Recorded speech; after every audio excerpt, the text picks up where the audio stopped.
ایک دوسرے کو عزت دو، برداشت کرو۔ میرے نبی نے فرمایا بہترین مسلمان وہ ہے جو بیوی سے اچھا سلوک کرتا ہو، اور بیوی سے فرمایا میری شریعت میں سجدہ ہوتا تو بیوی سے کہتا خامند کو سجدہ کر۔ بہترین صدقہ اولاد کی تربیت ہے۔ پورا گھر میرے نبی نے نقشہ، ہر ایک کی قیمت بتائی۔ ماں تیرے قدموں تلے جنت، کہ کاش میری ماں زندہ ہوتی، تم دیکھتے میں کیا کرتا، میں عشاء کی نماز کے مصلی پر ہوتا، میں سورۃ فاتحہ پڑھ رہا ہوتا، ادھر سے آواز آتی میری ماں کی محمد، تو میں نماز توڑ کے کہتا لبیک اماں جان۔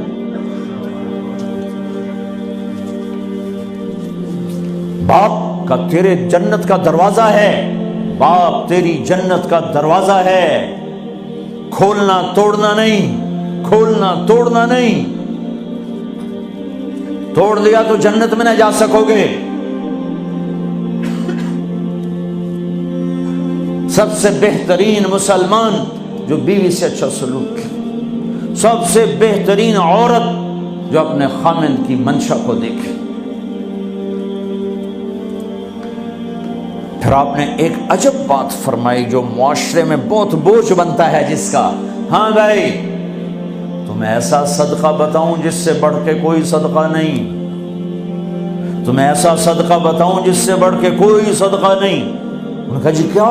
کہ الابنۃ المردودہ، جس کی بیٹی کو طلاق ہو گئی یا بیوہ ہو گئی اور گھر واپس آ گئی ماں باپ کے، یا ماں باپ نہیں ہے تو بھائی ہیں، وہ ایک بوجھ بنتی ہے ماں باپ پر بھی، اور بھائی تو ویسے ہی باغی ہو جاتے ہیں۔ میرے نبی نے فرمایا اس بچی پہ خرچ کرنا کائنات کا سب سے افضل صدقہ ہے۔ گھر، ایک گھر کیسے چلتا ہے؟ ہمارے ہاں پنجاب، سندھ، بلوچستان سرحد میں بہنوں کو وراثت میں کوئی حصہ نہیں ملتا، سب بھائی کھا جاتے ہیں۔ میرے نبی نے فرمایا جس کو اللہ نے 2 بہنیں دیں اس نے ان کا حق ادا کیا، شادی کی حق ادا کیا۔ ماں باپ کی وراثت میں سے ہوتا ہے، اگر میں نے کوئی خود کمایا ہے اس میں بہنوں کا حق نہیں، ماں باپ سے اگر 1 روپیہ بھی آیا ہے تقسیم کیا جائے گا۔ جس نے بہنوں کا حق ادا کیا، شادی کی حق ادا کیا، اس پہ جنت واجب ہو گئی۔ جس کو اللہ نے 3 بیٹیاں دی، اس نے ان کی ڈولی اٹھائی، وہ جنت میں میرے ساتھ یوں ہوگا۔ ایک بولے اگر 2 ہوں، کہ جس نے 2 بیٹیوں کی شادی کی وہ بھی ایسے ہوگا۔ اللہ بھلا کرے۔ ایک صحابی کا کہ جس کی 1 ہو، کہ جس کی 1 ہے، اگر اس نے اس کو عزت سے رخصت کیا تو وہ بھی میرے ساتھ ایسے ہی ہوگا۔ پھر کئی بچیوں کو طلاق پڑی ہے کہ اس کو بیٹا نہیں ہوتا۔ یہاں آنے سے پہلے کا واقعہ، پنڈی سے بچی رو رو برا حال اس کا، میں تو فون سنتا ہی نہیں ہوں ایسے کہ میرا تو کلیجہ پھٹ گیا ہے۔ ہے کہنے لگی کہ سسرال نے کہا تھا بیٹی ہوئی تو طلاق دے دیں۔ میں نے کہا اس میں میرا کیا قصور ہے، اور بیٹی ہی ہوئی اور مجھے طلاق پڑ گئی، اور میں گھر آ گئی 22 سال کی عمر میں۔ بیٹی دینے والا اللہ اور ظلم کرنے والا سسرال۔ میرے نبی کو اللہ نے بیٹے دے کے اٹھا لیے، قاسم اٹھا لیے، عبداللہ اٹھا لیے، ابراہیم اٹھا لیے، 4 بیٹیاں دی، 3 زندگی میں اٹھا لی، زینب، ام کلثوم، رقیہ، تینوں آنکھوں کے سامنے چلی گئیں۔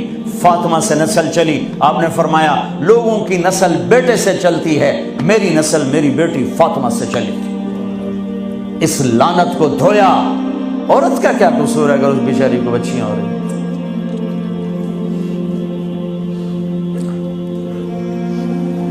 جس نے اپنی بہنوں کو حق ادا کیا، جس نے بیٹیوں کو ڈولے میں بٹھایا، ان کا حق ادا کیا، کہ جنت میں یوں ہو جائے گا۔ بہنوں کو دینا اتنا ضروری ہے، حرام ہو جاتی ہے روٹی۔ میں نے مولانا جمشید صاحب میرے استاد ہیں، میں نے ان سے تفسیر پڑھی۔ میں ایک دن شہد کی بوتل لے کر گیا، پرانی بات ہے 76-77۔ میں نے کہا حضرت یہ ہدیہ ہے۔ فرمایا کہاں سے لائے ہو؟ میں نے کہا میرے اپنے باپ کا ہے۔ فرمایا تیرے باپ نے اپنی بہنوں کو، تیرے باپ نے اپنی بہن یعنی میری پھوپھیوں کو، تیرے باپ نے اپنی بہنوں کو زمین میں سے حصہ دیا تھا؟ یہ سوال کیوں کیا؟ 10 روپے کی شہد کی بوتل تھی اس وقت، کہ اگر دیا تھا تو یہ میں لے لوں گا، اگر نہیں دیا تو پھر یہ حرام ہے، میں نہیں لوں گا، یہ مطلب